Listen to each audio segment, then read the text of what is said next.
What's going on, guys? Bengal again here, coming back at you with another video. I am live on Twitch. I tweeted out about this. I put it in the community section as well. We're doing a 2022 NFL mock draft. It's my first 2022 NFL mock draft since my way too early one, which was like a week, maybe not even that long after the 2021 NFL draft. But it's so early in the year. This is done by current record, by the way, the draft order. That's going to change so much. And the players in the class and their positioning, that's going to change a lot.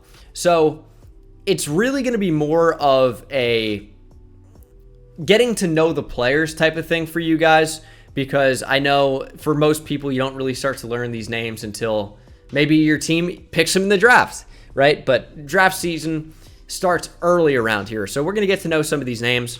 And obviously, I'm not going to give a team like the Jaguars a quarterback, right? I'm not going to go that far as to just do like a prospect rankings in this mock draft. It's going to be more so like, you know, let's say a team like the Jets who drafted Zach Wilson. You expected to start like this because he was always the gunslinger type, super aggressive at BYU.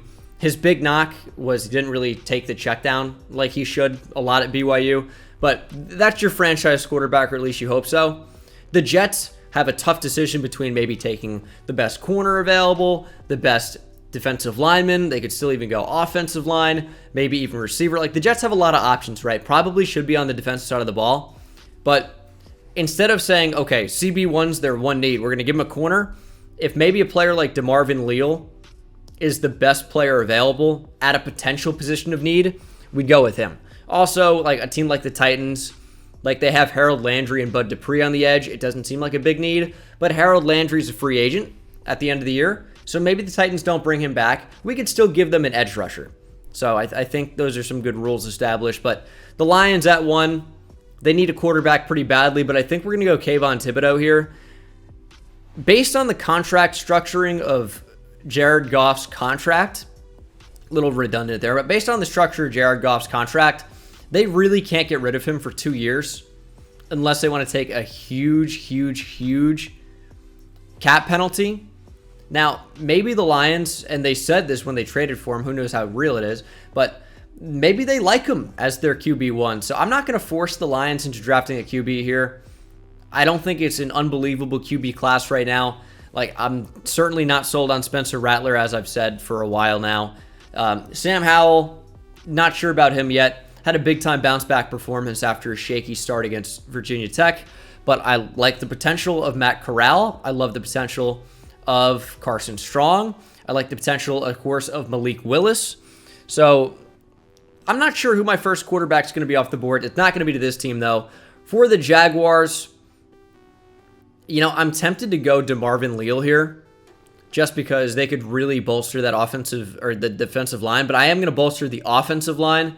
Cam Robinson currently playing under the franchise tag. We're going to give him a left tackle of the future. Evan Neal's unbelievable, and he's probably going to go really high in the draft. Super freak athlete, just bigger, faster, stronger than everybody else, and his technique's not too bad either. Texans at 3.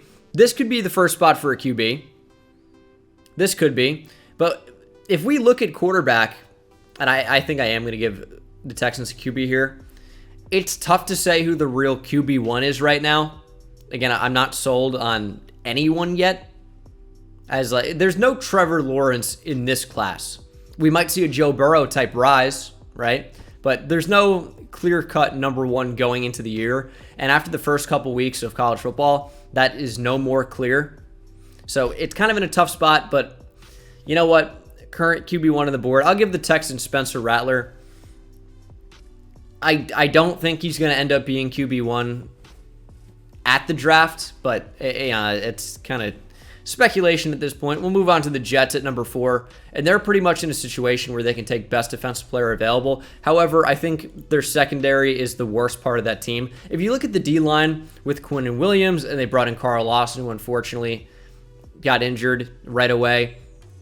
They've got some really good players on that D-line, like some really good players, underrated guys as well, but their secondary is quite poor. So let's go with Derek Stingley there. take a really, really good corner. He was a monster as a freshman at LSU. Was good last year, and I'm sure he's going to be pretty good in 2021 as well. So we'll go with best player available for the Jets in Derek Stingley Jr. out of LSU. And now my favorite team, the Giants, has 2 first-round picks, one via the Bears. Of course, the Bears took Justin Fields when the Giants moved down from 11 to 20 in 2021.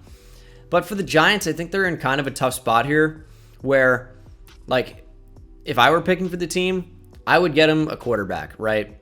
Or Kayvon Thibodeaux or Evan Neal, but those 2 players are not available. I really need to bolster the offensive line and get a quarterback.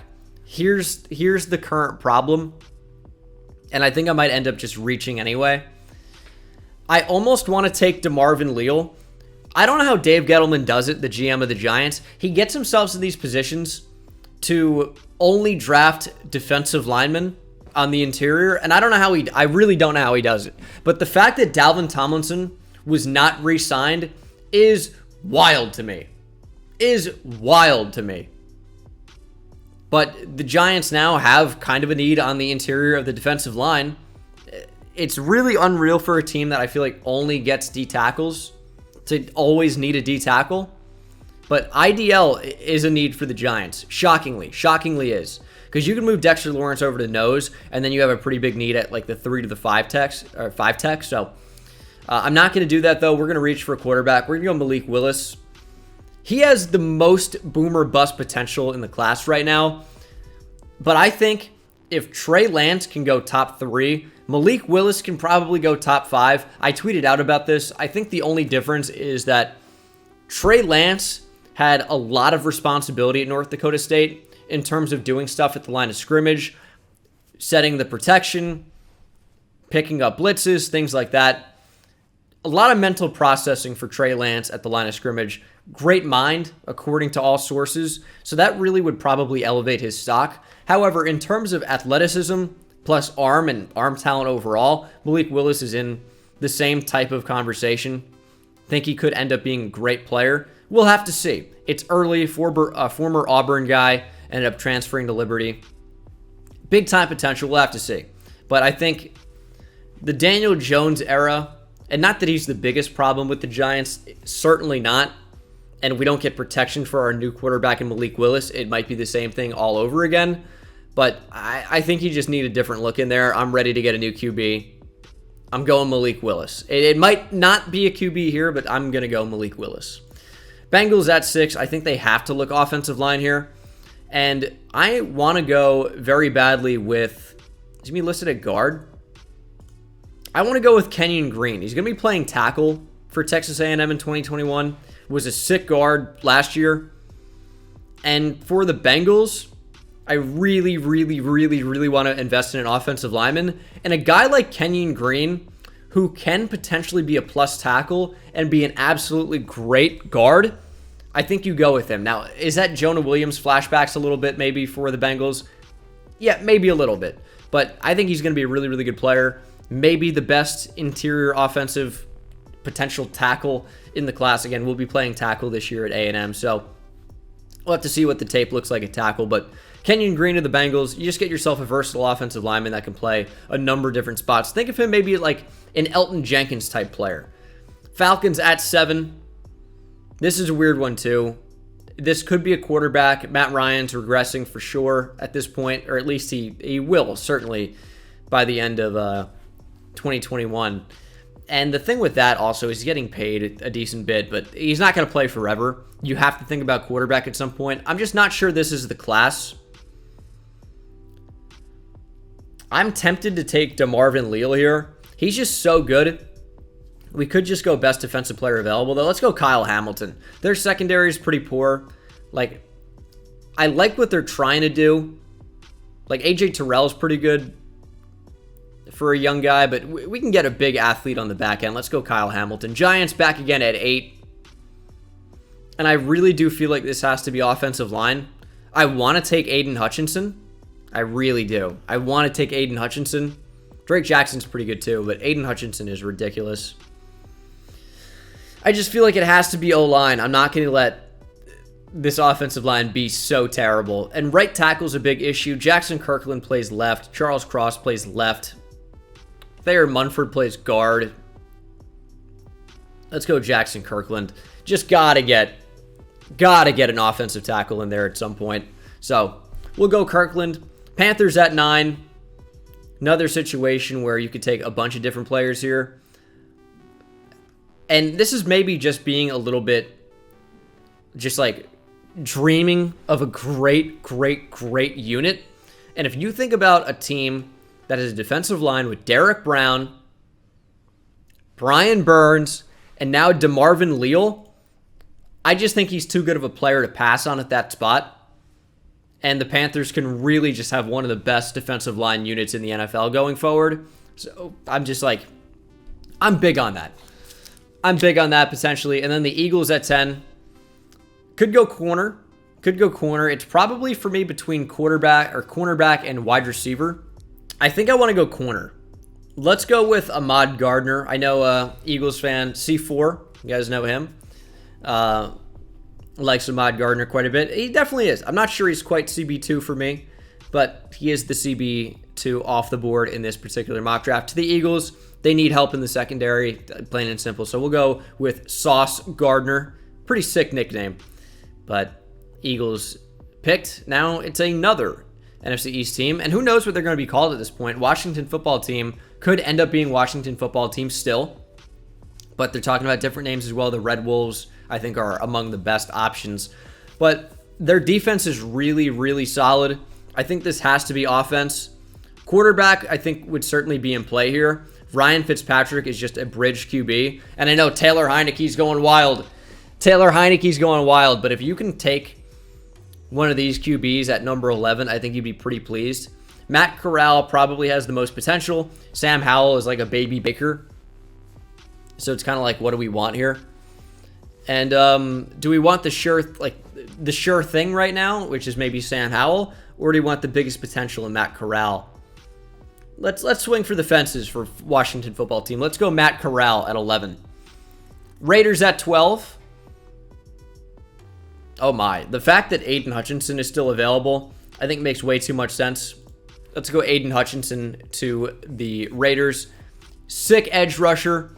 I think he's exactly what you're looking for in like a do-it-all edge. Like there are different types. Like based on edge rushers, there are like guys who set the edge. They're really run defenders. There are guys who just can only rush the passer. Speed rushers, things like that. Guys who are maybe a little bit leaner, lankier, not really the best in run defense. Aiden Hutchinson can do it all. So I think he'd be a really good fit on the other side of Max Crosby. You have Yannick Ngakoue that can rotate in. I think he's just too good of a player to pass on at that point. Could end up being a top 10 guy. Vikings at 13. It's funny as well. We talked about with the Giants always being in position to take interior defensive line. The Vikings somehow, despite Mike Zimmer always drafting DBs, are always in position to take a DB. And this is an interesting spot because you got some aging players in that secondary. Pat Pete is burnt toast at this point in his career. We're going to go Kaiir Elam here. Andrew Booth Jr. is probably my CB2 in the class right now, just because he flashed so much at Clemson last year. It'll be interesting to see how he plays with more playing time in 2021. But Kaiir Elam was great last year. Really good player. And plain and simple, the Vikings need help at corner pretty badly. Colts at 14. They have not replaced Anthony Costanzo at tackle, and I really feel like they need to. So we're going to go with the left tackle here. Charles Cross makes a lot of sense. Trevor Penning's an interesting guy. Super freak athlete at Northern Iowa. He played left tackle while Spencer Brown, who got drafted by the Bills this past year, played right tackle. And you thought Spencer Brown was an elite athlete. Trevor Penning is big, fast, strong. And he's big and as fast as strong as they come. He is a unit. And it'll be interesting to see how high he ends up going. And, I mean, Nicholas Petit-Frere could end up going first round. Daniel Fa'alele could go up and go first round. Right tackle from Minnesota. I feel like with the Broncos, we're just going to take Sam Howell. Let's not overthink it. He's fallen to 15.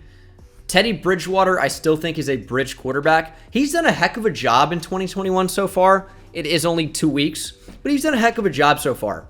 Is Teddy Bridgewater your franchise QB? He's probably not. So We're going to take our QB of the future there in Sam Howell. And then the Eagles at 16. I don't really love their rankings of QBs here. Like, I don't think Keaton Slovis is better than Phil Jerkovic even, or JT Daniels. It's not a great, super deep QB class. I'm not a huge Desmond Ridder guy. Like, he's okay. I think he's going to be a good mid-round guy. Carson Strong has the potential to move the highest up. But I don't think we're going to go QB here for the Eagles. Took a corner earlier. Could be another situation, the best player available. And I'm tempted to go receiver. The fact that both Ohio State guys are still available is kind of wild. I think Garrett Wilson's going to be like a guaranteed top 20 pick. I think he'll go like earlier than this maybe. Olave too is a great player. I'm going to give the Eagles Garrett Wilson. I think they're going to have a dynamic pairing with Wilson and, of course, Heisman winner Devontae Smith, pretty good player. Great route runner. Wilson's really good too. And I think if you're going to rock with Jalen Hurts as your QB of the future, you got to get him some weapons, and they just haven't really invested in receiver, or at least they haven't hit on receiver. I know like Jalen Reagor still has potential. Devontae Smith is probably going to be a really, really good player. But Garrett Wilson at that spot is just too good to pass on in this scenario. And then the Patriots 17, another weird spot. I want to go with a receiver. I think I will. Let's go Chris Olave. Like a corner would work because J.C. Jackson might leave in free agency. Who knows how much longer you have Stephon Gilmore. But Chris Olave is a really, really good receiver, and they can actually hit on him. Good deep threat, really polished route runner. He could be a really, really solid outside option for Mac Jones going forward. So we'll go with Chris Olave. Cowboys at 18. Another situation where we're probably just going to go best player available. Although, interesting spot because they might lose Michael Gallup. They don't really have a bona fide tight end one, in my opinion. We could just go like Jalen Weidermeyer or Jaleel Billingsley. What do I want to do? Let's go Jalen Weidermeyer. Keep the Texas A&M guy in Texas. Not the College Station is super close to Dallas, but it's not super far. Anyway, still in Texas. The Cowboys could use an upgrade over Dalton Schultz and Blake Jarwin, who are like the same guy. Let's be real about that. So we'll take a tight end. They could go a number of different ways. They really could. This is so early, guys. It's September, so a lot of things are going to change. Titans at 19. This might be the first spot that we see a linebacker go. Let's go Christian Harris. I think Nakobe Dean might end up being the best linebacker in the class. Again, we'll have to see what happens over the next year. But Nakobe Dean flashed for Georgia in week 1 big time. Brandon Smith is another crazy athlete. Christian Harris is really solid as well, though. He's just a solid player. I think he would fit well with the Titans. So we will take him. Got to boost that defense up. They need to be better. And I think maybe Mike Vrabel, former linebacker, sees a great linebacker in the class. Maybe looking to go that direction. Cardinals at 20.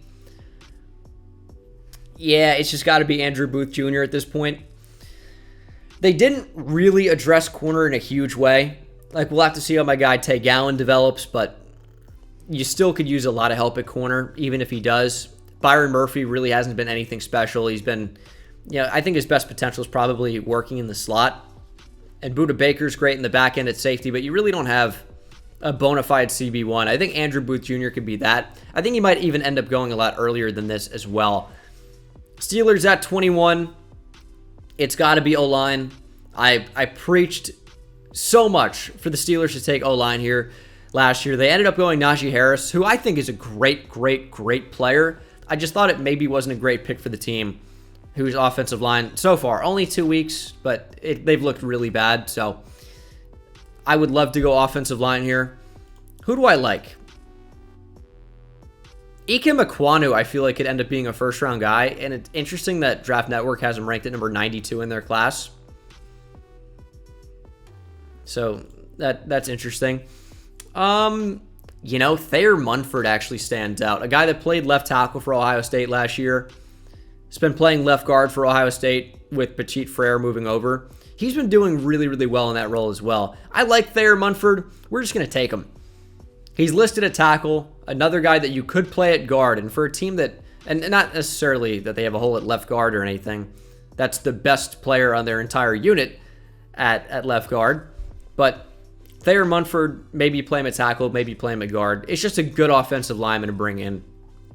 Chargers at 22. I think I am finally going to get Drake Jackson off the board. Fits their defense really, really well. 3-4. Outside linebacker that can play. 2-point stance. Put a hand in the dirt, although that's usually not his game. But he can move pretty well in space, so I think he's going to be a really good fit for their defense. We'll go to the Saints now at 23. I think Jameis is fine. You need to invest in receiver really, really badly. John Mechie is a monster. Alabama always has monster players at every position, so it shouldn't be a surprise. But John Mechie got playing time like as soon as he got onto campus pretty much. Was really good last year for Alabama. And as their true number one this year, is playing quite well as well. A lot of other guys getting involved in that Alabama offense. But John Mechie is certainly a beast. It's interesting with these other receivers. Like I like Jahan Dotson quite a bit. Might see him go round one. George Pickens, if he was healthy, is certainly a round one guy. But he's not healthy. I think he tore his Achilles, maybe? Was it an ACL or was it an Achilles? One of the two. Very different injuries, but both very catastrophic for a career as well. But George Pickens is great. It's weird to figure out where he's actually going to go. Jets again. I don't really want to go edge. I just feel like it's not the biggest need. Although George Karlaftis might be big. Here's what I'm going to do. I'm going to double up on corners. And I'm going to go Trent McDuffie. Another UW corner that is just really, really good. And the Jets just don't have anything at corner right now. So I know it seems weird to double up on corners, but trust me, the Jets could bring in the best corner in the NFL. We'll call it Jalen Ramsey or Jair or whoever, right? Stephon Gilmore, whoever you think. Xavier Howard, whatever. Bring in the best CB in the NFL. Corner would still be a need for the Jets. So we're going to double up on corners. Try to build that secondary. In this past draft, the Jets went all in on offense. Now we're going all in on defense. So at 25 now we have the Ravens. Where do we want to go with this? What's their biggest need? Ravens are on right now. It's halftime or just getting back from it against Kansas City. Receiver, it's tough because Rashad Bateman's not healthy. I don't really think we're going to go wide out. They don't really have great cornerback depth. Maybe we go with a corner. Could take a safety as well. It's a good safety class. Like, Jalen Catalon is tempting at this spot as well. We have to go down a little bit, but he's very, very good. Daxton Hill's fun too because he has that corner flexibility. I actually want to do that. Let's go Daxton Hill. Corner flexibility, at least in the slot. And even though like Marlon Humphrey's been really good in that role, you could play Daxton Hill on the back end. Like, you have Deshaun Elliott, who I like quite a bit. You don't really have much on the other side. Like, Chuck Clark's not going to be it long term. So I think Daxton Hill makes a lot of sense. Packers at 26. Would love to get an edge rusher or a weapon receiver for Aaron Rodgers if he's there long term. Who knows if he'll even be able to keep Devontae Adams. And I think it would be very, very Packers to take a receiver as soon as Aaron Rodgers leaves. Is there anyone that really needs to go early that I haven't drafted yet? I mean, it's a lot of fringe guys. You know what? I'm going to go to Kobe Dean. We're going to take a linebacker that can fly around the field. I know they went to the same school. It's not why I'm making this comparison, but the Packers get their Roquan Smith type of player. Not that Nakobe Dean's on the same level, at least not now. We'll have to see how this year plays out. But they get a type of guy that can fly around the field, play that Mike linebacker role. I think he's a pretty good fit in their defense. Playing at one of those inside linebacker spots. He'd be a really nice pairing with Chris Barnes. So we're going to go Nakobe Dean. Browns at 27. It's got to be an edge rusher. I'm going to go George Karlaftis. The reason I say it has to be an edge rusher is you don't have Jadeveon Clowney locked down. You don't have Takk McKinley locked down. Not that he's anything particularly great. Myles Garrett needs someone to take the heat off him. George Karlaftis could be very, very, very good. I like Adam Anderson a lot too. I feel like he could end up going first round. In fact, he still might. Bills up now. I'm going to go Jordan Davis. Just another really, really solid defensive tackle. He could go a lot earlier than this. He's so big. Moves pretty well for his size. He's just powerful. And I think he would help take the heat off Ed Oliver. Jordan Davis can really play that nose role. And Ed Oliver can worry about getting after the quarterback. Even though he is a really good run stopper. Not really technically refined as a pass rusher. He's more athlete than technique at this point. But again, Jordan Davis is just a really, really good pairing. And he could play like more of a traditional nose tackle role. Dolphins at 29. I don't really think receivers that big of a need for them. What would I take here if I was Miami? I don't think we're pressed into taking a running back. They invested in their secondary. It might be linebacker for me. Let's take a great athlete in Brandon Smith. They could use help at that level of the defense, and getting a great athlete never hurts. So, Lions at 30. Second pick, we went with Kayvon Thibodeaux at number 1 overall. This is from the Rams. And the Lions are a team that could just go a bunch of different ways. It's really best player available for them. So, who do I think that is? Who helps out Detroit the most? I almost want to double up on linebackers back to back. Is there anyone I think is worthy of a first round mention right now? I mean, not really. I could see a bunch of these guys flying up. Like Devin Lloyd's pretty good. Henry To'o is quite good as well. I mean, of course, as a Texas guy, like DeMarvion Overshown. Brian Asamoah is pretty good. Owen Papo is pretty good. I don't really like the linebackers at this spot. Do we just take a quarterback in the back end? A developmental guy? You know what? Let's do that. Let's go Carson Strong. Think he could end up going round 1 anyway. Big arm QB back end of the first round to not have to start right away. They've got Jared Goff. We're going to do that. We're going to do that. We're going to say Kayvon Thibodeaux was too good to pass on at number 1. And Carson Strong's our guy at number 30. Tampa Bay Bucks at 31. They need to take a corner. Their depth is just not great there. A lot of these guys could end up flying up the board a little bit. I like Darion Kendrick. Just get a good athlete. He's your CB4. I don't know how long you're going to be able to keep the trio of Jamel Dean, Carlton Davis, and Sean Murphy-Bunting together, but you need more than 3 good corners. And I mean, you could take a linebacker with Levante David getting older, but their cornerback depth is so bad, and we're really seeing that this year with Sean Murphy-Bunting going down with injury. They just don't have a reliable third guy. And when so many teams are running, even 3 wide receiver sets or more, you need corners that can cover, and Darion Kendrick, being a pretty good athlete, can do that. And then the Chiefs, in an interesting spot, very, very solid team. You might lose to Marcus Robinson. I'm not sure you need a receiver because of that. Let's go Adam Anderson. A lot of Georgia players going in that draft. We got a big-time edge rusher. Just, more help for that defense. Offensive line is going to be a wait-and-see type of thing for them, I think. And we're just going to go with an edge player in this particular scenario. So that is going to be a super early 2022 NFL mock draft. I appreciate you guys watching. Hit that subscribe button if you are not subscribed already. And I'll see you in the next one. Take it easy. I hit it at the park, Ben Bones. See me high step to the end zone. My life like a game, Nintendo. Playing with the best, let them know. Get off the track, the train's coming through. Yeah. Promise you get in my way, then you best believe I'ma just run over you. Yeah. Papa turn, taking it back to the house. Defensive joke, I'm laughing so loud. Speedbird's good.